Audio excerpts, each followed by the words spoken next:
बिस्मिल्लाहिर्रहमानिर्रहीम। Second year आज की वीडियो में हम chapter 19 electric potential and capacitor के न्यूमेरिकल असाइनमेंट सॉल्व करेंगे। फर्स्ट असाइनमेंट है, a proton is injected at a speed of 1 × 10⁻⁶ metre पर second between two plates 5 centimetre apart as shown in figure.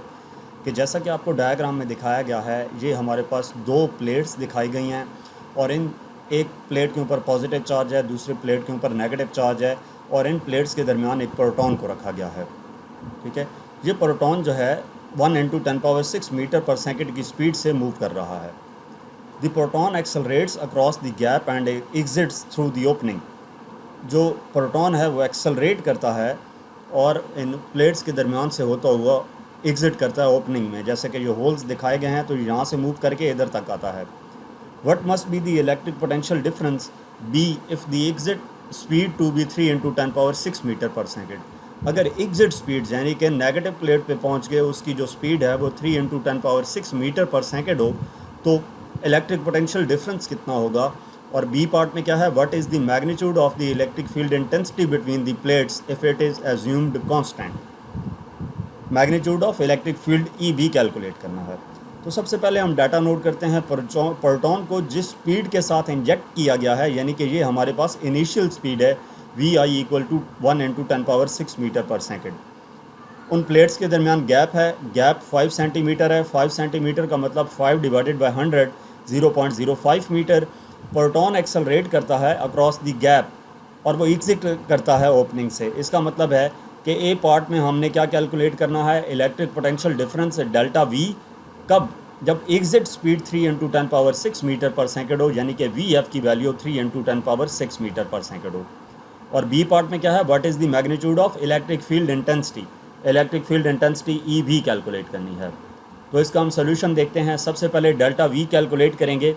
Delta V calculate करने के लिए सबसे पहली चीज़, जब ये एक्सेलरेट करेगा जो प्रोटॉन है प्लेट्स के दरमियान, तो वो acceleration change in work done होगा और वो change in work done equal होगा चेंज इन काइनेटिक एनर्जी के। यानी कि जो प्रोटॉन है वो पॉजिटिव प्लेट से नेगेटिव प्लेट की तरफ मूव करता है, तो उस मूवमेंट के लिए जो वर्क डन होगा वो इक्वल होगा चेंज इन काइनेटिक एनर्जी के। यानी कि W इक्वल होता है Q डेल्टा V के। V = W/Q से Q = W = QV, ये इक्वल आ जाएगा चेंज इन काइनेटिक एनर्जी, यानी कि 1/2 mvF² - 1/2 mvi²। Q delta V equal आ जाएगा 1/2 m × VF² - VI² के। डेल्टा V हमने कैलकुलेट करना है, तो Q इधर आकर डिवाइड हो जाएगा और ये इक्वेशन बन जाएगी mvF² - VI² / 2Q। ये सारी वैल्यूज़ हमारे पास मौजूद हैं, वो यहाँ पे पुट करेंगे। m क्या है, मास ऑफ द प्रोटॉन।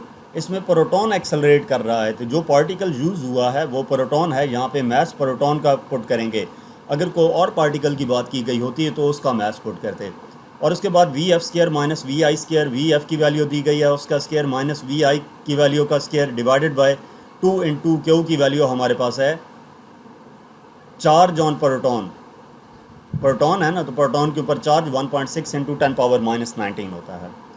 तो ये डेल्टा V इक्वल आ जाएगा। ऊपर वाली वैल्यूज़ को मल्टीप्लाई करेंगे, ये ब्रैकेट के बाहर एज इट इज़ लिख दिया, जो ब्रैकेट के अंदर है इसको सॉल्व किया, यानी कि इस वैल्यू का स्क्वायर माइनस इस वैल्यू का स्क्वायर, ये आ जाएगा 8 × 10⁻12 डिवाइडेड बाय, इसको मल्टीप्लाई करेंगे 1.6 × 2 3.2 × 10⁻⁻19 आ जाएगा। तो ये डेल्टा V किसके इक्वल आ जाएगा, 1.67 × 8 13.36 आ गया, इंटू 10⁻⁻27 + 12 10⁻⁻15, और नीचे ये एज इट इज़ आ गया। अब 13.36 डिवाइडेड बाय 3.2, ये 4.17 आ जाता है, इंटू 10⁻⁻19 ऊपर जाएगा तो +19 हो जाएगा, यानी कि 10⁻4 वोल्ट आ जाएगा। तो ये हमारे पास पोटेंशियल डिफरेंस आ गया, जो कि ए पार्ट हमने कैलकुलेट करना था। बी पार्ट में हमने इलेक्ट्रिक फील्ड कैलकुलेट करनी है। तो इलेक्ट्रिक फील्ड कैलकुलेट करने के लिए data as it is note कर लिया। इलेक्ट्रिक फील्ड E हमारे पास इक्वल होता है delta V divided by D के, यानी कि change in electric potential with respect to distance. तो डेल्टा V और D दोनों वैल्यूज़ मौजूद हैं, वो वैल्यूज़ पुट करेंगे। E की वैल्यू आ जाएगी 8.34 × 10⁵ वॉल्यूम पर वोल्ट पर मीटर। ठीक है, डेल्टा V पोटेंशियल डिफरेंस है, पोटेंशियल डिफरेंस का यूनिट वोल्ट, और डी डिस्टेंस है, डिस्टेंस का यूनिट मीटर, तो वोल्ट पर मीटर। नेक्स्ट असाइनमेंट नंबर 2 है, what is the capacitance of a large Van de Graaff generator's terminal given that it stores 8 millicoulomb of charge at a voltage of 12 megavolt. कि capacitance कितनी होगी Van de Graaff generator terminal की अगर 8 मिलीकूलम का charge store हो और voltage जो apply की जाए वो 12 मेगावोल्ट हो।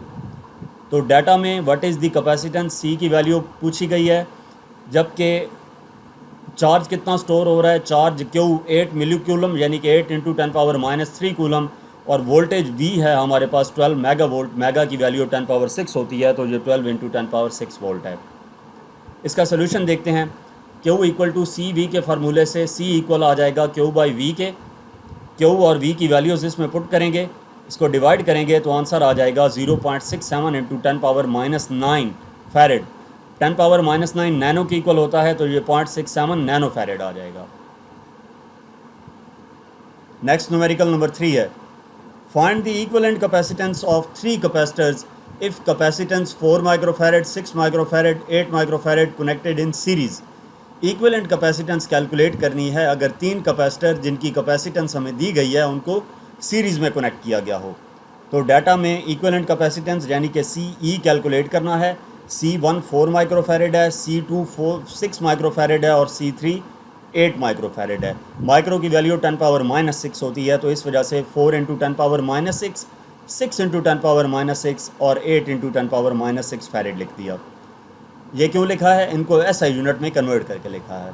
तो अब इसका सोल्यूशन देखते हैं। जब कैपेसिटर्स सीरीज़ में कनेक्ट हों, जैसा कि स्टेटमेंट में बताया गया है, तो उस केस में रेसिप्रोकल Z होते हैं, यानी कि 1/CE इक्वल होगा 1/C1 plus 1/C2 plus 1/C3 के। अब C1, C2 और C3 की वैल्यूज़ पुट करेंगे। तो अगर आप ये वाली वैल्यूज़ पुट करते हैं जो SI यूनिट में कन्वर्ट करके पुट की हैं, तो इसके लिए कैलकुलेशन लेंथ ही हो जाएगी। अब लेंथ ही कैलकुलेशन से बचने के लिए माइक्रोफैरेड में जो वैल्यूज़ दी गई हैं वो हम पुट करेंगे, सिंप्लीफाई करेंगे और एट दी एंड आंसर में हम माइक्रोफैरेड लिख देंगे। तो ये 4 6 8 आ गया, इसका एलसीएम लिया, एलसीएम आएगा 24 और ये आ जाएगा 4 6 आर 24, 6 4 आर 24, 4 8 3 आर 24 3। तो 6 प्लस 4 प्लस 3 13/24, 1/CE 13/24 है, तो CE इक्वल आ जाएगा 24/13 यानी कि 1.85, तो 1.8 माइक्रोफैरेड आ जाएगा। ये जो वैल्यूज़ हमने पुट की थी माइक्रो में थी, तो इस वजह से यूनिट इनके साथ माइक्रो था, तो फाइनल आंसर के साथ भी हम यूनिट माइक्रो लिखेंगे, तो सी इक्विवेलेंट इक्वल आ जाएगा 1.85 माइक्रोफैरेड के। नेक्स्ट न्यूमेरिकल असाइनमेंट नंबर 4 है, calculate the energy stored in a capacitor having 5 Coulomb's of charge and A potential difference of 15 volt. कि कैपेसिटर है जिसके ऊपर एनर्जी जो स्टोर हो रही है वो कैलकुलेट करनी है जब उस कैपेसिटर के ऊपर चार्ज 5 कूलम हो और पोटेंशियल डिफरेंस 15 वोल्ट हो। तो डाटा आप देखें, डाटा में इलेक्ट्रिक एनर्जी ई कैलकुलेट करनी है और 5 कूलम चार्ज है, क्यू की वैल्यू 5 कूलम है, पोटेंशियल डिफरेंस वी की वैल्यू 15 वोल्ट है। तो इसका सोल्यूशन देखते हैं। एनर्जी स्टोर्ड इन कैपेसिटर का फार्मूला हमारे पास है ई इक्वल टू 1/2 CV²।